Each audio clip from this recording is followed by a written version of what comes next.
Bonjour. Typiquement pour Audi, il est difficile de se prononcer sur la protection anti-corrosion. Ces voitures présentent généralement un état de carrosserie décent, avec bien sûr l'hypothèse optimiste qu'elles n'ont pas été réparées de manière bâclée après des dommages. Cependant, les utilisateurs se plaignent d'écailles de peinture sur le hayon arrière, les bas de caisse et les ailes. Mais la corrosion par perforation n'apparaît pas même à ces endroits, et des retouches devraient suffire à contrôler la situation si nécessaire. Un lot de ces voitures avait des problèmes avec la qualité de la couche transparente, appelée claire. Cela vaut la peine d'examiner attentivement le corps avant d'acheter. Il n'y a pas beaucoup de défauts électriques et électroniques, mais ils peuvent arriver. Nous parlons ici par exemple de court-circuit dans le système électrique et de messages d'erreur aléatoires, tous deux résultant d'une entrée d'eau par les volets arrière qui fuient, ainsi que de l'aide d'urgence dans les feux avant et arrière, dans les voitures pré-lifting, ce qui pourrait faire évaporer les abat-jours. Le système multimédia MMI peut également mal fonctionner et se bloquer. Dans cette catégorie, il est difficile de parler de défauts typiques en dehors du jeu sur le train avant et du système de direction, crémaillère de direction qui grince, mais il y a des gens qui s'étonnent du niveau des coûts générés par la suspension en cas d'usure. Les moteurs suivants ont été utilisés dans l'A4 de 4e génération. 1.8 TFSI EA 888 de 120 à 170 chevaux. 2.0 TFSI EA 888 de 180 à 225 CH. La variante 180 CH était également proposée dans une version compatible bioéthanol E85 code CFKA. 3.0 V6 TFSI EA 837, 272 ou 333 chevaux. Variante plus puissante dans l'Audi S4. 3.2 V6 FSI EA 837, 265 chevaux. 4.2 V8 FSI 450 chevaux.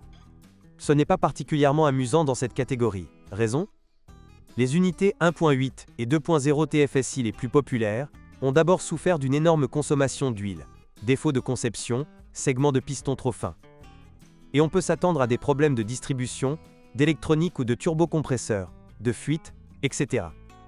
La situation ne s'est améliorée que vers 2011, lorsque des moteurs améliorés ont commencé à être utilisés.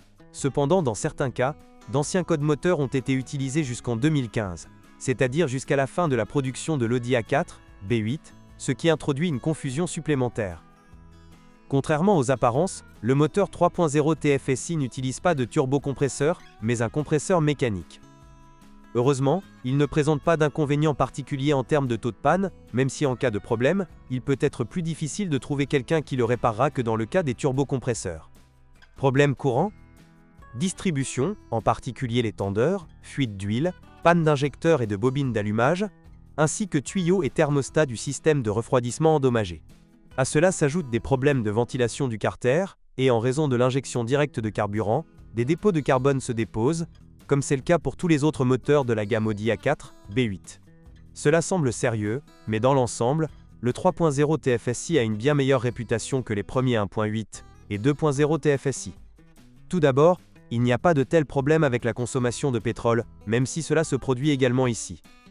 Un moteur atmosphérique de la même famille, le 3.2 V6 FSI, est parfois considéré comme l'une des meilleures options parmi les moteurs essence pour la 4 de cette génération, ce qui est intéressant, car il partage généralement la plupart des problèmes avec le 3.0 TFSI, et ajoute défaillance des volets tourbillonnants. Il s'agit peut-être d'une conception légèrement plus simple et donc d'un entretien moins coûteux, mais ne vous y trompez pas, ce ne sera pas un moteur bon marché à exploiter. Le moteur haut de gamme 4.2 FSI a été repris avec des modifications mineures par rapport à son prédécesseur, l'A4 de B7-, ou plutôt à la 4 roupies, même s'il convient de mentionner que si la 4 roupies B7 n'était disponible qu'avec une boîte de vitesse manuelle, dans la 4 roupies B8, le concept a été modifié et le moteur a été combiné à une transmission à double embrayage. Ces changements n'ont pas affecté le niveau de fiabilité, qui est similaire à celui des unités 6 cylindres. Un problème typique de ce moteur est une perte de puissance importante due au dépôt de carbone et la rupture des volets des collecteurs d'admission. Cette génération de l'Audi A4 était proposée avec les moteurs diesel suivants. 2.0 TDI E à 189, de 120 à 177 chevaux. 2.0 TDI EA 288, 150 ou 190 chevaux. 2.7 TDI EA 896, 190 chevaux. 3.0 TDI EA 896, 240 chevaux. 3.0 TDI EA 896 G2 EA 897, 204 ou 245 chevaux. Les unités 2.0 TDI, quelle que soit leur génération, comptent parmi les 4 cylindres diesel les plus performants du marché, à moins que quelqu'un ne soit gêné par leur participation au scandale du Dieselgate, tout comme les unités 6 cylindres de ce modèle. Certaines personnes décident de réparer en téléchargeant le logiciel approprié, et elles le regrettent souvent, car cela détériore les performances de la voiture et augmente sensiblement la consommation de carburant, et selon certaines sources, cela augmente également le risque de panne, par exemple. Vanne de recirculation des gaz d'échappement. Les moteurs avec le code KAGA, EA189, 143 chevaux, ont un problème de pompe d'injection qui s'écaille. D'autres défauts typiques sont fondamentalement courants sur les turbodiesels. Volant d'inertie bimasse, turbine et système d'injection. Rien à quoi on ne s'attendrait pas. Les avis des mécaniciens et des utilisateurs sur les moteurs 2.7 et 3.0 V6 TDI EA896 sont partagés. D'une part, vous pouvez lire des informations sur les problèmes liés au système d'injection et au calage. D'autre part, ces moteurs ne devraient pas présenter de risque de grippage, ce qui est imputé aux unités EA897 Evo, heureusement non utilisées dans l'A4B8, EA896 et EA896 G2 ont un système de lubrification différent et plus simple que EA897 Evo. Cependant, les coûts d'exploitation sont nettement plus élevés que ceux du 2.0 TDI, ce dont il faut être conscient lors de l'achat d'une telle voiture. Cependant, cela devrait durer environ 250 à 300 000 personnes. Kilomètres. Plusieurs types de transmissions ont été utilisés dans l'Audi A4 B8. Il s'agissait de boîte de vitesse manuelle à 6 rapports, de série sur tous les moteurs diesel, ainsi que sur les moteurs 1.8 et 2.0 TFSI et sur les 3.2 FSI et 3.0 TFSI de l'Audi S4.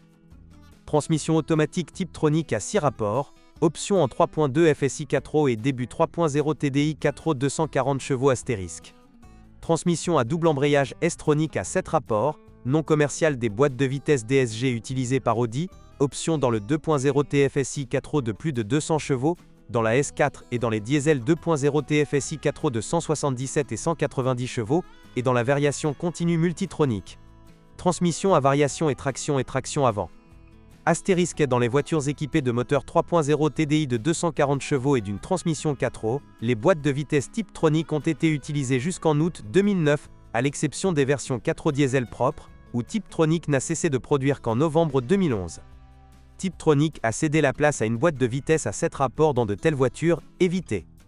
On pourrait être tenté de dire que ces engrenages sont classés non seulement en fonction du nombre de rapports de démultiplication, mais également en fonction du risque de problème ou de panne potentielle. Il n'y a en fait aucun problème avec la transmission manuelle qui mérite d'être mentionnée, même s'il convient de rappeler de changer l'huile régulièrement, comme pour toutes les autres options. Il est également difficile d'émettre des réserves sur la boîte de vitesse ZF6HP, utilisée dans l'A4 3.2 FSI 4. C'est une conception réussie et durable. Comme on pouvait s'y attendre, le risque est légèrement plus élevé en choisissant la transmission S-Tronic ou surtout Multitronic. Ce n'est pas qu'elle soit mauvaise. Même Multitronic a été légèrement améliorée par rapport aux anciens modèles Audi. Ces transmissions nécessitent simplement plus de soins que Tiptronic, ou plus encore, manuel. Multitronic ne convient pas aux conducteurs ayant un style de conduite dynamique. Cela affecte davantage sa durée de vie qu'avec d'autres transmissions. Il est difficile d'avoir des réserves sur la transmission. Les voitures à essieu avant moteur et celles à transmission 4 ne posent généralement aucun problème. Ces voitures sont moins à part les derniers modèles 1.8/2.0 TFSI, les seuls sûrs qui ne vous effraient pas avec les prix des services. Bien sûr, certains ici seront probablement indignés que le premium soit cher, et ils auront même un peu raison dans cette affirmation, mais nous ne pouvons pas oublier que les unités les plus anciennes ont déjà 17 ans, et sont relativement bon marché, ce qui les rend des clients intéressants qui pourraient être assez surpris, après avoir reçu une facture du site. Cependant, par rapport à la concurrence, l'Audi A4 B8 ne s'en sort pas trop mal, et surprend rarement son propriétaire avec des dépenses complètement inattendues, ce qu'on ne peut pas forcément dire de certains modèles concurrents. Et c'est un argument positif assez sérieux. Et si vous connaissez des défauts courants, vos commentaires seraient appréciés. Bonjour les amis. Vous cherchez une voiture d'occasion? Vous devez prêter attention au site web carm.pro. Carm.pro est grand catalogue de voitures, moteurs, boîtes de vitesse. Et le meilleur, c'est que vous pouvez trouver des informations sur les pannes de n'importe quelle pièce. Complètement gratuit. Allez sur le site web carm.pro et découvrez tous les éventuels points faibles des voitures d'occasion.